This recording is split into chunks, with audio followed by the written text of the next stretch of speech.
શિયાળામાં થતા શરદી ઉધરસની અકસીર દવા ઉકાળો બનાવવા માટે સૌપ્રથમ એક ખાંડણી લઈ તેમાં અડધી ચમચી અજમો, 4 લવિંગ, 5 મરી, એક મોટો ટુકડો તજનો તેમજ 2 ઇલાયચી નાખી તેનો બારીક ભૂકો કરી લઈને વાટકીમાં કાઢી લેવો। ત્યારબાદ તે જ ખાંડણીમાં 20 થી 25 તુલસીના પાન, 20 થી 25 ફુદીનાના પાન, 1 ઇંચ આદુના સમારેલા ટુકડા નાખી તેને પણ બારીક ખાંડી લઈ વાટકીમાં કાઢી લેવા। ત્યાર પછી ગેસ ચાલુ કરી એક બાઉલમાં અડધો લીટર પાણી ગરમ કરવા મૂકવું। પાણી ગરમ થાય એટલે તેમાં અધકચરી વાટેલી સામગ્રી, 2 તેજપત્તા તેમજ અડધી ચમચી હળદર ઉમેરી બધી જ વસ્તુને બરાબર મિક્સ કરી પાણી અડધું રહે ત્યાં સુધી ઉકાળવું। ઉકાળતી વખતે ગેસની ફ્લેમ મીડિયમ રાખવી, વચ્ચે એકવાર હલાવી લેવું।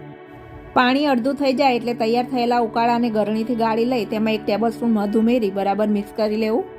આ રીતે તૈયાર કરેલા ઉકાળાને સવારે નરણા કોઠે પીવાથી શરદી ઉધરસમાં ઘણી રાહત થાય છે।